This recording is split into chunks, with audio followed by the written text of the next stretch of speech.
Upcoming Stephen King horror show is The Stranger. Things prequel series that Netflix will likely never give us. What If I Told You? Stranger Things wasn't original? What if the secret backstory of Hawkins Lab, the tortured children, the psychic experiments, the unspeakable horrors, was already written years before 11 ever escaped? A new horror show is coming, but it's not on Netflix, and it's not from the Duffer Brothers. It's something far darker, far more disturbing. It's a Stephen King adaptation that Netflix will never make because it would expose everything. This new series, The Institute, isn't just a show, it's a warning, and it feels like the real prequel to Stranger Things that no one dared to create, until now. Why does it mirror 11's exact story? Why does its facility look like Hawkins Lab's shadow twin? Why do its characters feel like ghosts of the ones we already know? And most chilling of all, why does it dig into secrets that Stranger Things only hinted at, but never dared to show? Stay with me. What you're about to hear has been buried on purpose, and once you know it, you'll never watch Stranger Things the same way again. In Stranger Things Season 4, we got glimpses, small, bloody fragments of 11's childhood in Hawkins Lab, flashes of trauma, a massacre, a glimpse of the children who were locked in with her, number 1, number 2, but the rest? Silence. Why? Because what was really happening in that lab couldn't be shown. Not on a mainstream platform, not without blowing the lid off decades of truth disguised as fiction. That's why Stranger Things plays it safe. You think it's bold, you think it's dark, but it's a sanitized version. The real horror, it's invisible, hidden in the background. And if you're watching this right now, pause. This is your one chance. Subscribe now, because the secrets I'm about to reveal are going to vanish, just like those children did. You won't find this anywhere else. Not in trailers, not in interviews, not in Reddit theories, only here. Coming July 13th, 2025 to MGM Plus is a series so similar to Stranger Things. It's terrifying. It's called The Institute, based on Stephen King's 2019 novel. It tells the story of Luke Ellis, a gifted child kidnapped in the middle of the night. He wakes up in a facility. There are no parents, no rights, only cold metal doors, doctors with dead eyes, and other children like him. Each one has a gift, telepathy, telekinesis. Each one is slowly being broken by pain, by control, by something bigger, something they don't understand. Sound familiar? It should, because it's exactly what 11 went through in Hawkins Lab. But the Institute doesn't flinch. Where Stranger Things suggested, this series shows the torture, the manipulation, the mind control, the truth. Let's break it down. Luke Ellis is 11's mirror, stolen from safety, pulled into an experiment he never asked for. Ms. Sigsby, the icy woman in charge of the Institute, she's worse than Dr. Brenner. She doesn't hide behind a lab coat. She doesn't pretend to be a father. She's clinical, cold, efficient. She doesn't want to raise these children. She wants to use them, drain them, then throw them away. And then there's Tim Jameson, the drifter cop. He's the Jim Hopper archetype, wandering into the conspiracy. But instead of one girl to save, he's up against an entire hidden system, and it's swallowing children alive. And this, babe, is where the surface cracks. Because if this sounds like a coincidence to you, think again.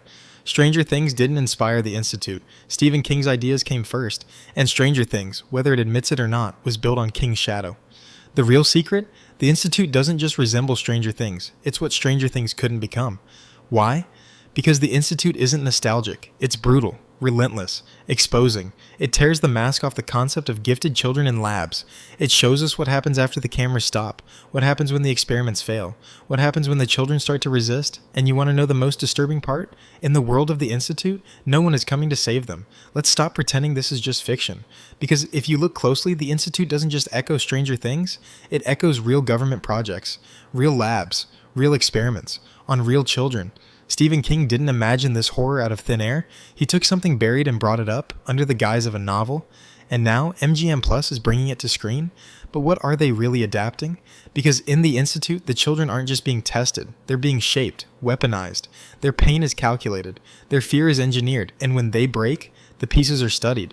Where have we heard this before? MKUltra, Project Artichoke, Stargate, Monarch. Programs the government once swore didn't exist until the documents were unsealed, and suddenly, stories like Stranger Things didn't seem so imaginary anymore. The Institute is the missing chapter Stranger Things couldn't write, because it wasn't allowed to. Before the Duffer Brothers created Stranger Things, the show's codename was Montauk. Set in a secretive New York town, it centered around a government base and child psychic experiments. Sound familiar? Montauk was a real conspiracy. Radar towers, underground labs, children who claimed they escaped. It was too real, so Netflix rebranded it. Hawkins was safer, Indiana was cleaner, and 11's story, it was rewritten to be marketable. But Stephen King never flinched. In the Institute, there are no bike rides, no synth soundtracks, no waffles, just trauma, just abduction, just the systematic destruction of children's identities until they become useful to those in charge. If Stranger Things is the fairy tale, the Institute is the classified document, redacted but real. Look again at Luke Ellis. In Stranger Things, Eleven escapes. She finds friends, family, redemption. But Luke, he's trapped in a place where escape is nearly impossible, and there's no Papa pretending to love him. Miss Sigsby doesn't use pet names. She uses force. She doesn't test the children's limits out of scientific curiosity. She does it because her bosses demand results. Because these kids aren't just research subjects. They're assets. They are future weapons in wars the public doesn't even know are coming. And Tim Jameson, he's not part of a nostalgic cop fantasy. He's a man broken by the system, drawn into a web of cruelty that he cannot explain because he was never supposed to see it. What he finds in the Institute isn't a town gone wrong. It's a machine built to grind up gifted children and spit out something useful. This is where the show crosses a line Stranger Things never could. Because in King's world, the children's powers aren't mysterious. They're measured. Telekinesis is charted. Telepathy is mapped. The limits of the mind are pushed and shattered. The kids aren't being trained. They're being broken down until they comply. The Institute doesn't just want to understand psychic ability. They want to weaponize it. What if a child could kill with a thought? What if entire cities could be burned? Not with bombs, but with focused emotion. What if war no longer needed soldiers? Only children. Tuned like instruments. This isn't science fiction. It's science from the shadows, and that's why Stranger Things stops at the surface, while the Institute dares to dig deeper. Here's the paradox. Stranger Things became a global phenomenon. Kids dressed like Dustin. Adults fell in love with Hopper. It's everywhere. Safe, stylized, binge-worthy. But the Institute? No toys. No memes. No feel-good endings, because its story hits too close to something real. It's fiction that bleeds into fact. It doesn't ask, what if kids had powers? It asks, what if we created them, and then destroyed them? And maybe, just maybe, we already did. Let's return to Hawkins. In Stranger Things Season 4, we saw the lab's sterile halls, children in hospital gowns, Dr. Brenner's calm voice. But we didn't see how it all began. Who funded Hawkins Lab? Why were these kids targeted? And what experiments were done on their parents before they were even born?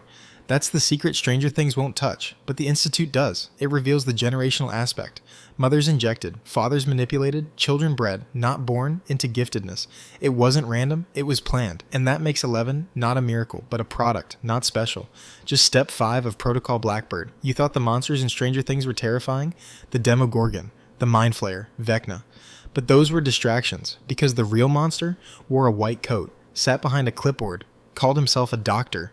The monsters didn't come from the upside down. They were made here, by us.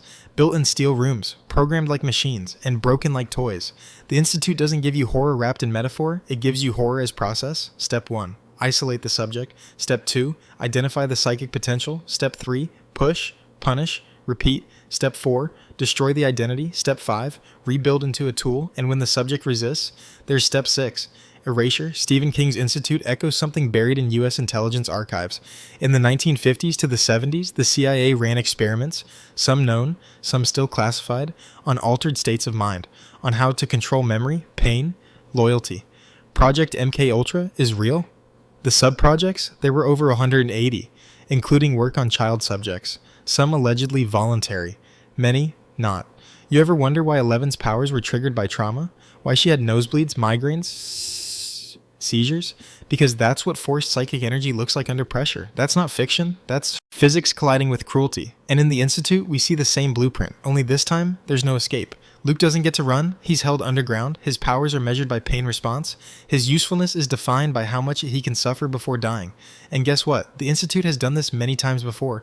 Luke is just the latest version, the newest prototype. Now listen closely. In Stranger Things, 11 was number 11.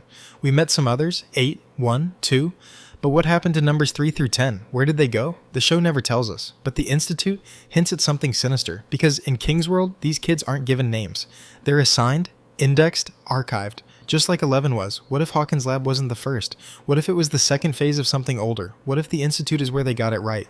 And Hawkins was where they tried to mass produce it? This isn't a spinoff. It's not a copy. It's the blueprint. Stranger Things was built from, whether Netflix admits it or not. Now here's the twist. Stranger Things is ending with Season 5. The Duffer Brothers tease spinoffs, but they won't say what they are. Fans speculate, maybe more from 11, maybe number one's origin, maybe Hawkins Lab's past, but don't hold your breath, because Netflix knows what MGM Plus is about to unleash, and they don't want the comparison. Because if Netflix made the real prequel, it would look exactly like The Institute, and it would expose the softcore version Stranger Things has always been. There's a reason they're staying vague, because a real Hawkins Lab origin story wouldn't be PG, it wouldn't be fun. It wouldn't be safe for kids. It would look like torture rooms, cryo tanks, children breaking down in real time as scientists watch through mirrored glass. It would be The Institute, and Netflix can't afford to show that version of the truth. Here's the hardest question. What if all of this isn't just coincidence? Not influence, not inspiration, but repetition.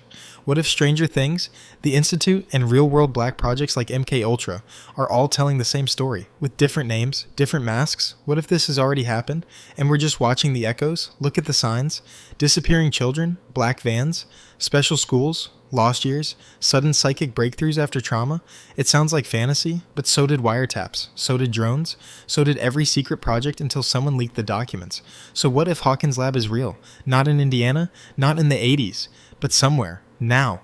What if it's still happening, and the only way they keep it hidden is by turning the truth into entertainment? Stranger Things was never just a show, it was a smokescreen. A familiar, nostalgic tale that made the unimaginable seem distant. Fun. Safe. The Institute is the rupture, the mask coming off. You thought the mind flayer was the threat? No. The threat is the mind itself, how easily it can be broken, how quietly it can be rebuilt, and how willingly we all watched it happen, as long as it had neon lights and 80s music playing in the background. So now you know. The Institute isn't just Stephen King's latest show, it's the Stranger Things prequel we were never supposed to get. Because it exposes too much, because it hits too close, because once you see it, you start to question everything. Why do these shows feel so real? Why do they connect in ways no one talks about? And why are the most terrifying parts the ones based on forgotten science? Maybe it's not fiction, maybe it's memory, and maybe we've all been part of the experiment.